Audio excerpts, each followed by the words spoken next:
Buenos días, buenas tardes, buenas noches, amigos y amigas. Yo soy Luis Bonilla y esta es otra reunión más de Juventud Victoriosa.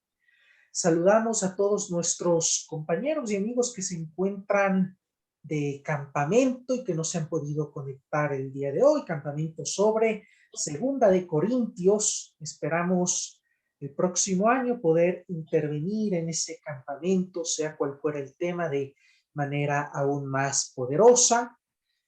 Saludamos también a todos los que no asisten a nuestras reuniones, pero nos ven de manera virtual, sin importar cuándo nos vean. Algunos nos ven inmediatamente, otros nos ven después de una semana, después de un mes, otros están viendo la primera reunión en este mismo momento. No importa, lo importante es que podamos estar unánimes, juntos, en un solo sentir, que es el servicio y prepararnos para el servicio a Dios. Pero ante todo, poder aceptar a Cristo Jesús como Señor y Salvador personal. Hoy tenemos un tema bastante interesante que lo vamos a ir subiendo en dos conferencias. En esta primera intervención me acompaña la doctora Olga Romero.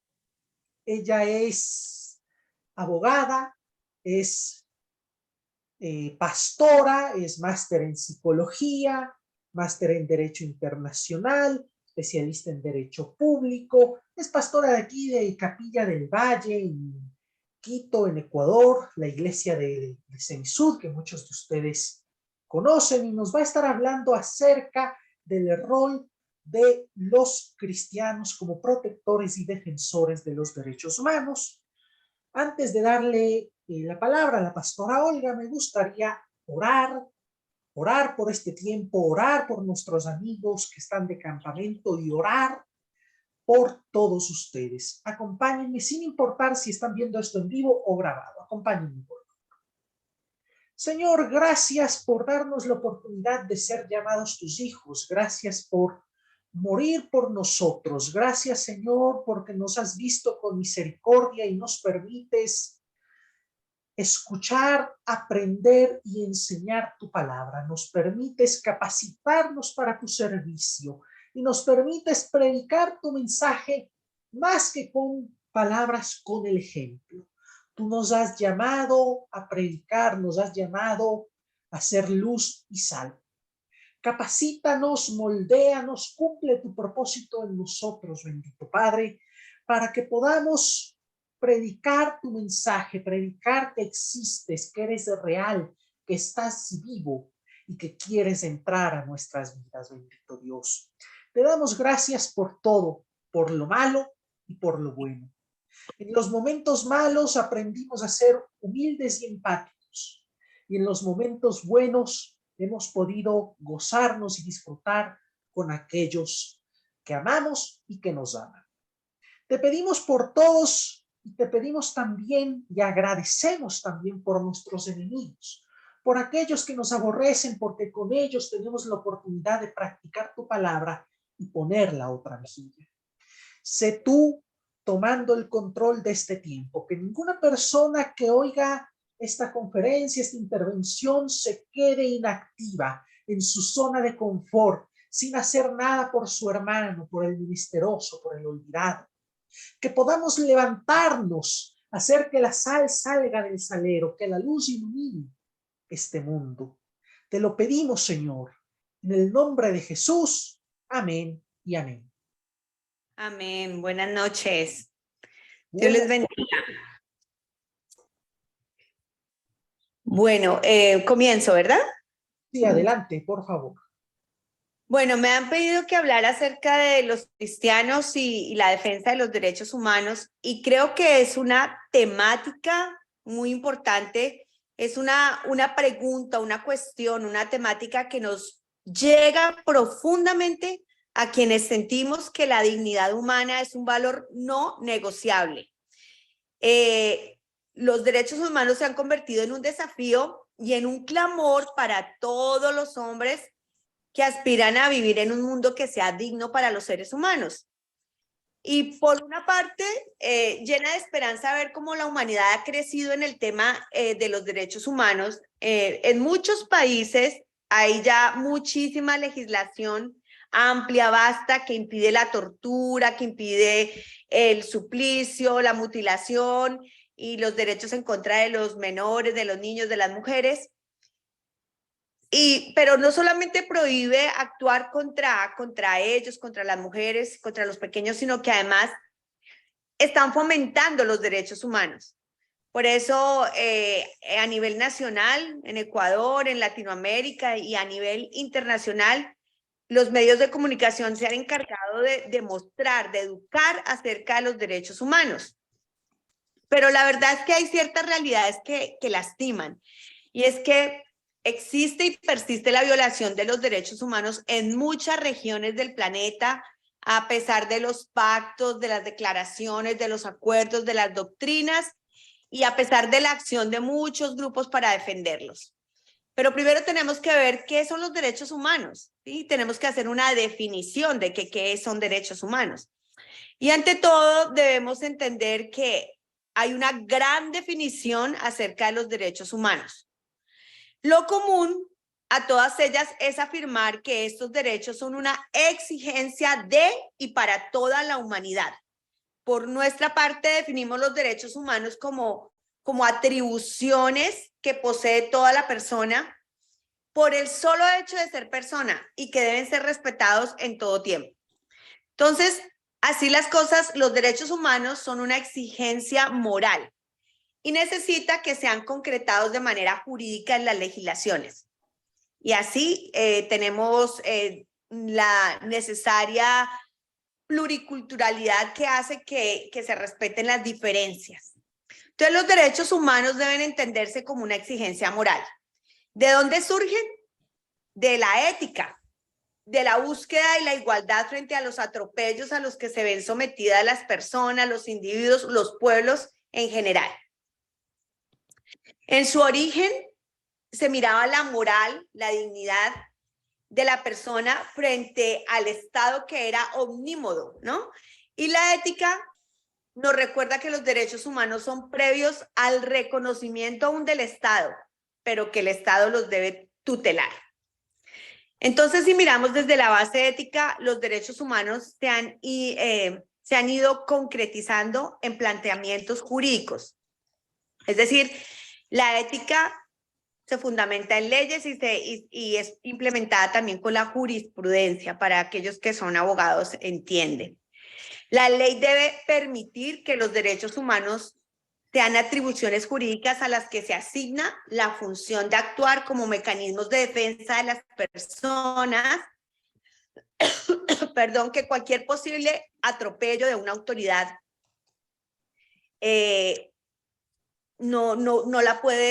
la violaría, ¿no? Cualquier atropello. Entonces, las condiciones jurídicas de las personas son inalienables. Deben ser reconocidos y deben ser resguardados en la jurisprudencia nacional e internacional. Ahora, vemos realidades, son otras las realidades que vemos, ¿no? Existen muchas leyes, pero existen muchas violaciones de los pactos, de los acuerdos, de las doctrinas, situaciones críticas donde los derechos humanos se politizan frente a cualquier tipo de límite que la autoridad quiera expresar, de manera que se han convertido en un juego de poder, una banalización o una trivialización del tema. Y es por eso que nosotros como iglesia tenemos que levantarnos y poner una posición como defensores de los derechos. Más allá de esas trabas legales que existan, de la politización, de los acuerdos políticos, los derechos humanos son centrales y son necesarios para la humanización del hombre. Los derechos humanos deben ser la expresión de los esfuerzos para la justicia y dignificación de las relaciones humanas. Nosotros como cristianos entendemos que la lucha a favor de los derechos humanos concretiza ese mandato divino que nos dejó Jesús y es el amor al prójimo. Por tanto, no es que el tema de los derechos humanos sea un tema de segunda mano, de tercera categoría, no. porque las iglesias cristianas deben trabajar a favor de los derechos humanos, como un signo de los tiempos donde la fidelidad a Dios tiene que ser también el amor a la humanidad. Estamos en un tiempo crucial, podríamos decir un kairos, donde debemos mostrar que amamos a Dios si amamos al prójimo. Y eso implica la fidelidad a Dios a través de amar a nuestro prójimo también.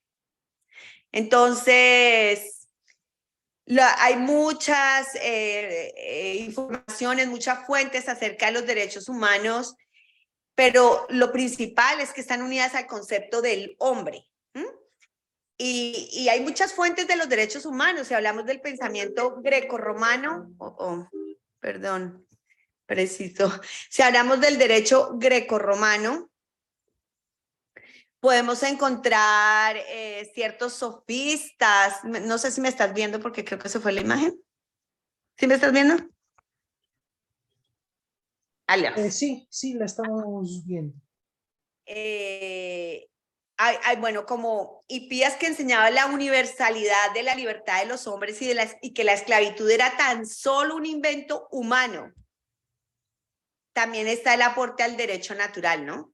Y luego el pensamiento judeo-cristiano, que proclama la igualdad y la dignidad de todos los hombres por ser imagen de Dios.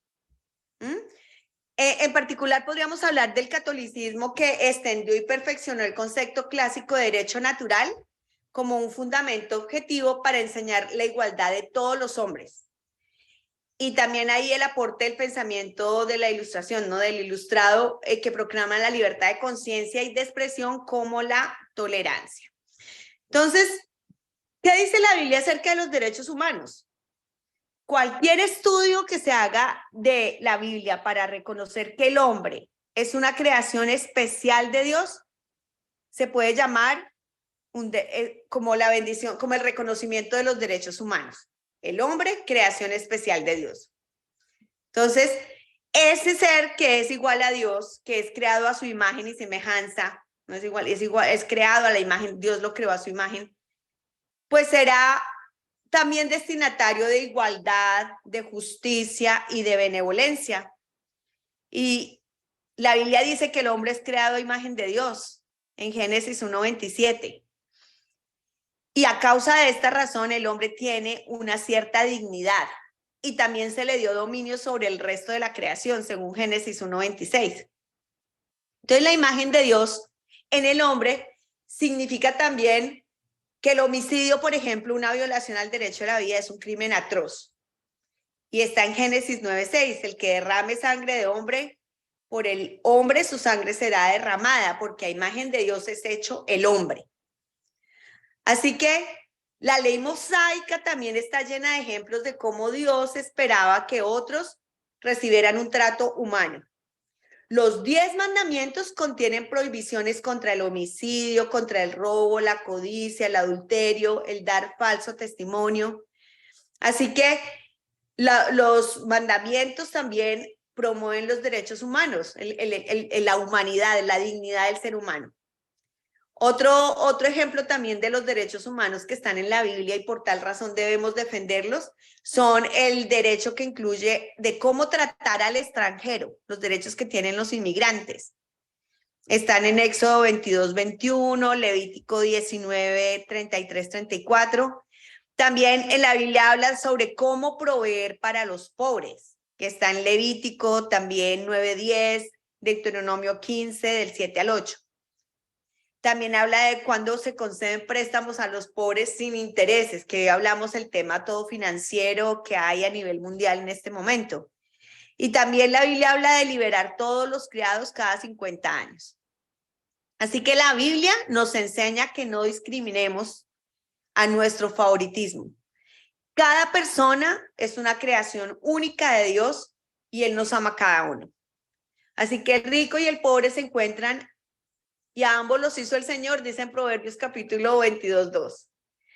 Así que estamos llamados a ser amables con todo el mundo y la Biblia nos da advertencias estrictas para no aprovecharnos de los pobres y de los oprimidos.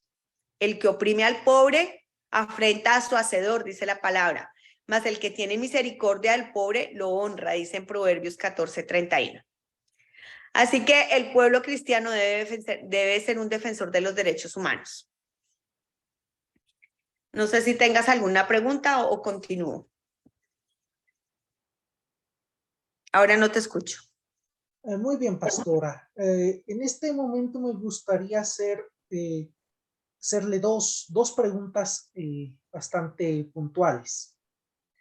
La primera es una pregunta de un estudiante de derecho, o sea, una pregunta personal, y después le haré unas preguntas que han dejado nuestros participantes comunes en estas reuniones. La primera pregunta, que va de mi parte, es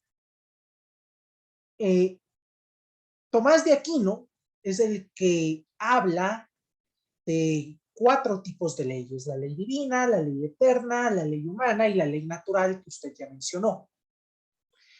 Para Tomás de Aquino, la ley humana consiste en moderar, y así se traduce de sus propios escritos, moderar la audacia humana para que quede protegida la inocencia en medio de los malvados.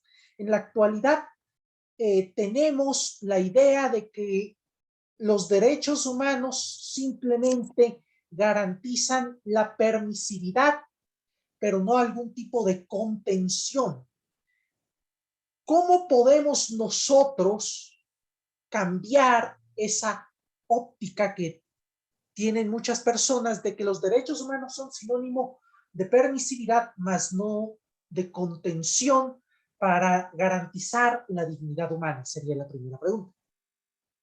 A ver, para Tomás de Aquino, el ser humano era una criatura con un alto destino y un fin máximo. Era el fin máximo, el mayor de todos los posibles. Y no una criatura sin trascendencia que se pierda sin consecuencias, ¿no? Esa era la idea de él. Así que el gran tema de él era que la ley humana, que habían 4 tipos de leyes, ¿no? ¿Qué pasa? Las leyes establecen un orden, ¿cierto? Las leyes establecen un orden y ese orden es necesario para que funcione toda sociedad.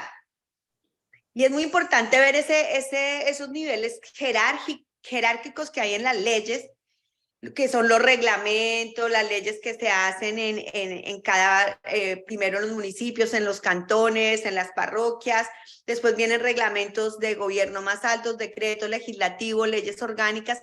Es decir, hay toda una pirámide jerárquica que dice que debemos cumplir las leyes y nos debemos sujetar a las leyes. Como cristianos debemos sujetarnos a las leyes como cristianos, porque Jesús él dijo, él no vino a abolir la ley, él vino a cumplirla.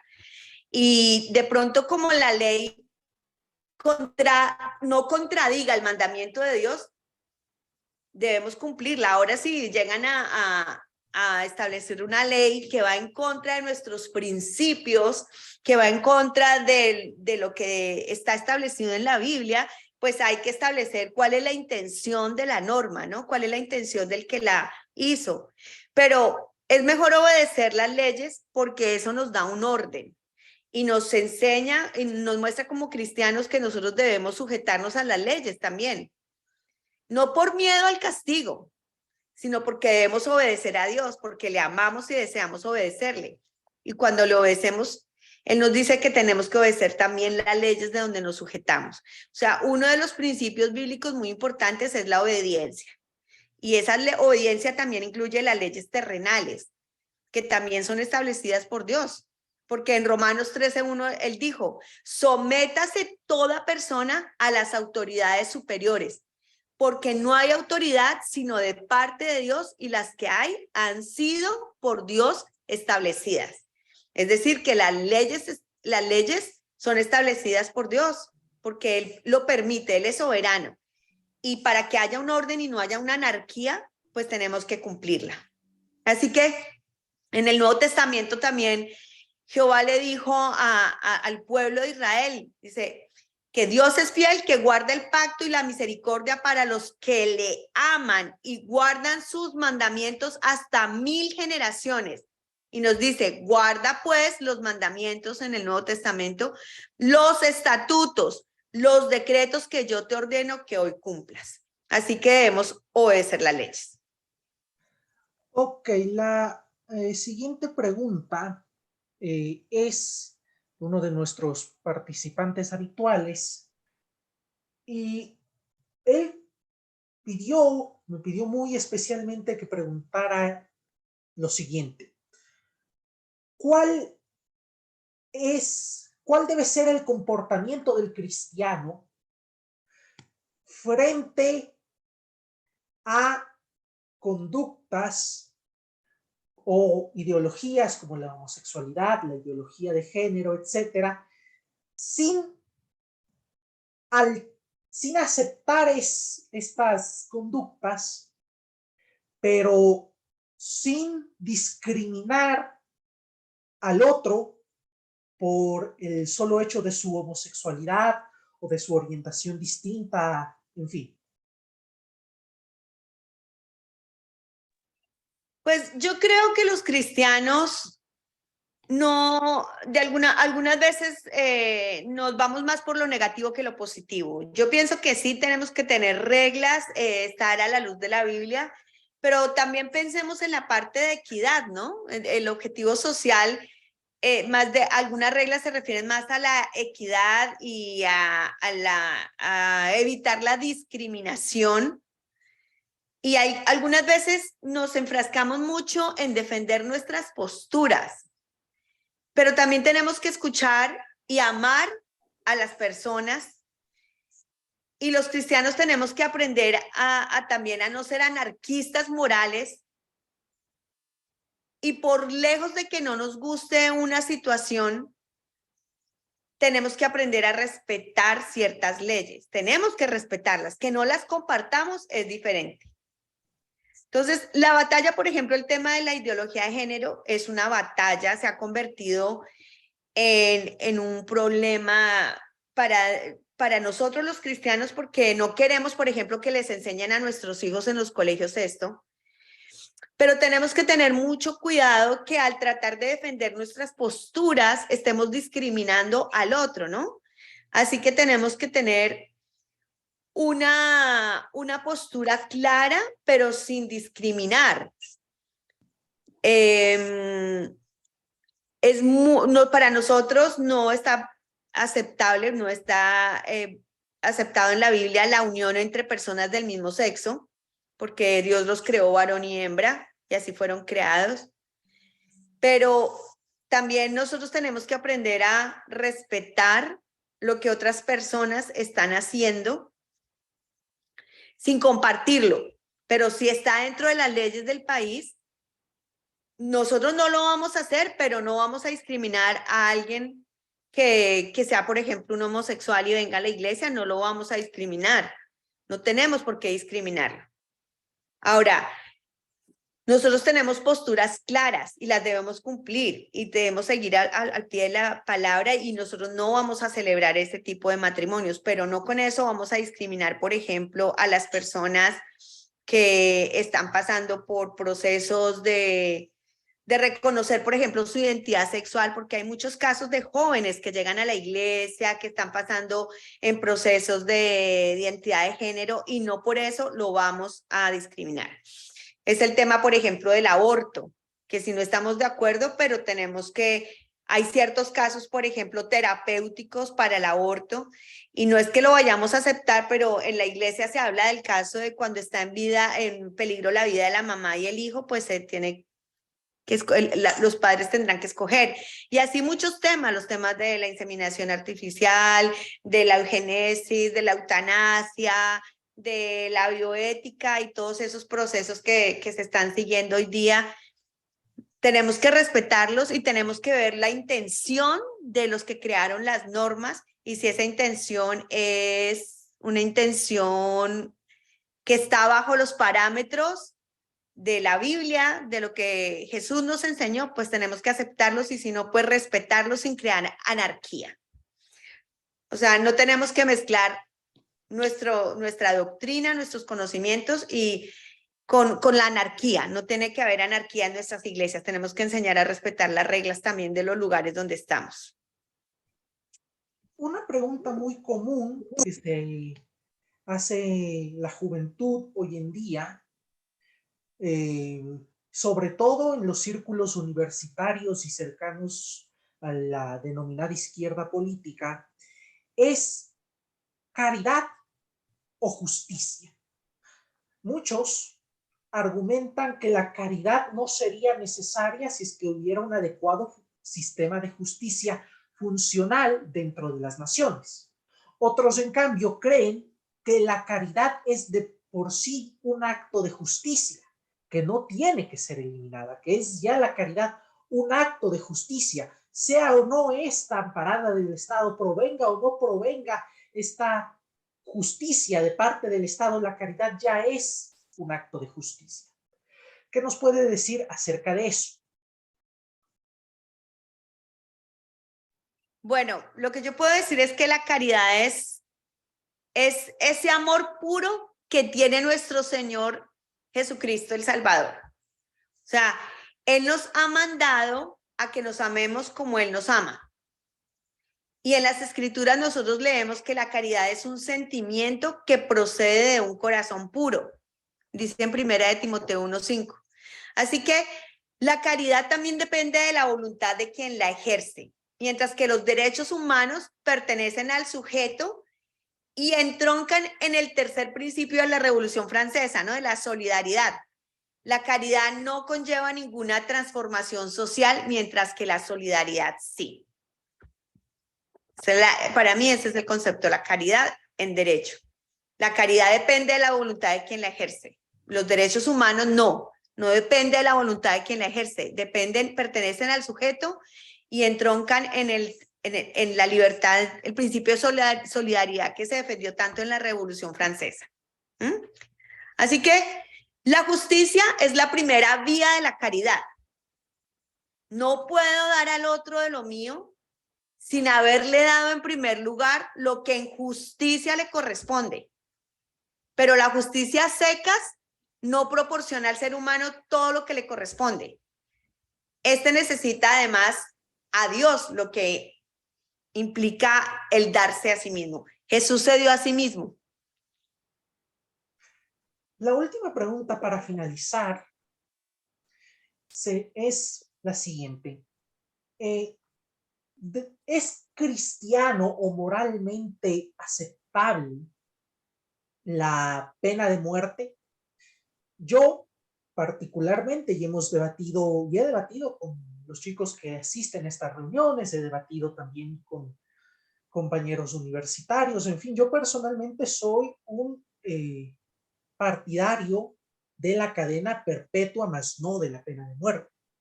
Incluso soy un partidario de libre porte de armas. Lo considero, de hecho, un derecho humano, porque todos tenemos derecho a la legítima defensa. El prohibir el porte de armas es limitar el derecho a la legítima defensa.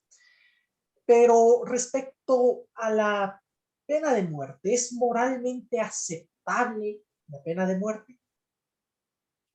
Pues mira, tú sabes que en el Antiguo Testamento se ordenaba la pena de muerte para varios actos, para asesinatos, secuestros, bestialidad, como dice en el Antiguo Testamento, adulterio, pero también la pena de muerte se aceptaba para la homosexualidad, para ser un falso profeta, también para los que estaban en prostitución o violación y para muchos otros crímenes.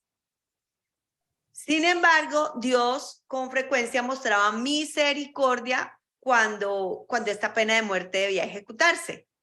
Por ejemplo, David cometió adulterio y asesinato, sin embargo, Dios no le quitó la vida por ello.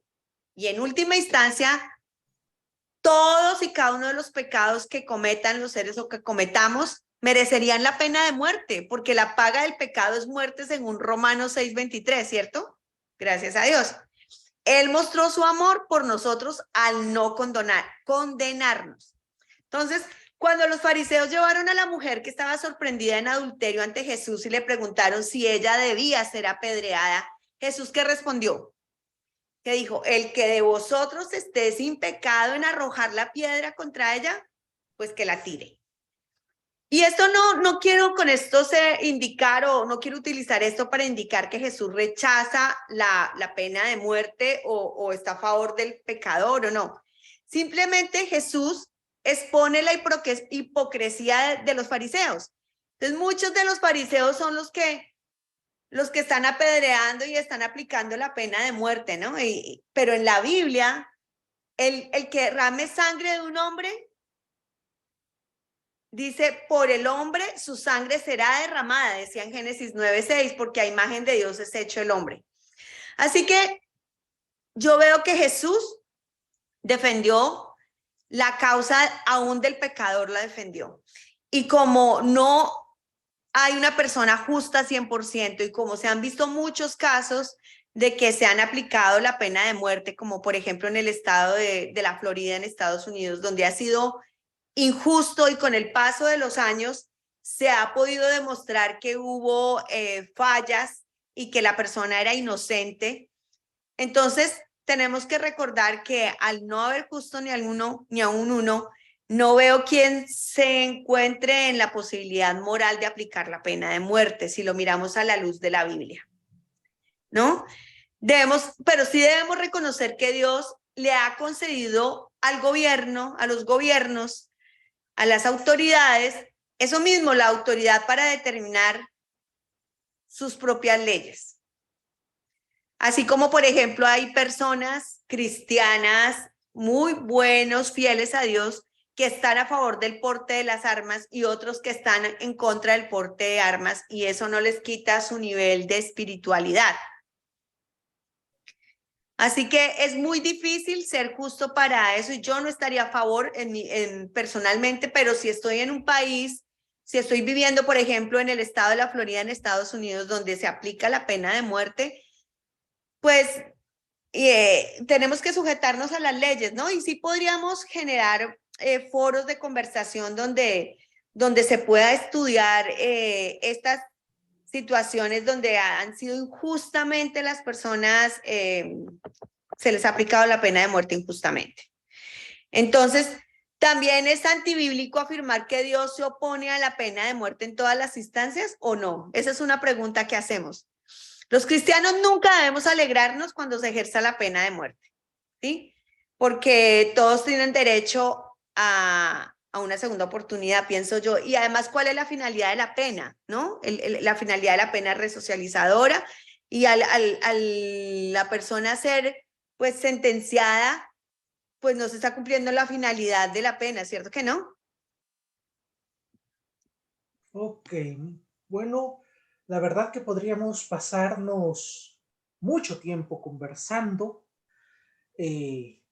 Particularmente creo que deberíamos hacer un segundo foro con la doctora y pastora Olga Romero para que nos responda otras preguntas más. Por ahí quedó un poco lo del tema del libre porte de armas. Es muy curioso porque en Latinoamérica hay una tendencia a que los cristianos rechacen el libre porte de armas. Uno va a Estados Unidos y uno encuentra pastores que tienen ametralladoras y rifles en las paredes de su casa y lo consideran un derecho. Y es un derecho que se los dan acá, porque es que los niveles de violencia han sido otros niveles, ¿no? La violencia en nuestros países es de otro nivel y acá, si tú llegas a señalar, por ejemplo, a un policía con un arma, eso es homicidio, eso es suicidio. Esa es la manera más fácil de suicidarse. Señale a un policía con un arma y acá la policía tiene absoluta autoridad y respaldo. En cambio, en nuestros países atacan a los policías antes, les pegan con las armas. Entonces, es la diferencia, ¿no?, que hay. Y acá la gente se defiende por sí sola, lo que sería en nuestros países un paramilitarismo o una creación de una propia justicia. Acá en Estados Unidos las personas se defienden Se defienden hasta de un animal, un oso que puede entrar, porque pues en muchas casas, por detrás de sus casas hay bosques y las calles son más de bosque, de naturaleza, y tú puedes estar caminando y de pronto sale un oso, sale un venado, sale un zorro, o sale un animal que te puede atacar. Entonces la gente se protege con las armas de eso, y si tú entras a mi casa sin mi autorización a medianoche, pues yo tengo el derecho a defenderme, ¿no? Eso es lo que ellos dicen. Pero pues en vista de todas las situaciones que se han presentado con los jóvenes, con los muchachos que han entrado a las escuelas y han hecho masacres, pues ahí es donde está, la ley se está estudiando en el Congreso acerca de si es viable o si estas leyes están permitiendo que hayan más masacres en las escuelas, por ejemplo, o en los centros comerciales. Claro, por eso insisto que deberíamos hacer un foro, pero bueno, ya lo cuadraremos, ya hablaremos sobre eso, porque es un tema bastante interesante. Yo he pasado mi vida como cristiano, mi vida como militante político, cuando lo fui, bueno, lo soy todavía, defendiendo el libre porte de armas. Además que me gustan mucho, sé disparar, no disparo perfectamente, pero disparo. Obviamente, para que nadie se asuste, lo aprendí en un club de tiro con todas las normas de seguridad y demás. Eh, bueno, amigos, amigas, Antes de terminar, la Corte Suprema de Estados Unidos permite, y es más, ha ampliado el derecho a llevar armas de fuego en la calle, y eso han sido decisiones históricas en Estados Unidos. Por ejemplo, el año pasado, el estado de Nueva York, en el estado de Nueva York se derogó, se restringió una ley que le permitía usar armas en la vía pública, ¿no? Eso en el estado de Nueva York. Y portar un arma de fuego en Nueva York requería antes una licencia especial para obtenerla, y era necesario demostrar que tenía una causa justificada. Y en otros estados habían leyes similares, ¿no? Como en California, en Hawái, en Maryland, en Massachusetts, New Jersey, bueno, en muchos estados. Sin embargo, esas leyes se han anulado y las leyes ahora cada vez son menos restrictivas en todo el país en todo el país de Estados Unidos acerca del porte de las armas, pero es que es otra cultura muy diferente a la que nosotros traemos, ¿no? perfecto, pastora, muchas gracias. Gracias a todos ustedes que nos ven y participan con nosotros. Hasta la próxima, en la que estaremos con el doctor Carlos Luis Hierro Astudillo. Bendiciones.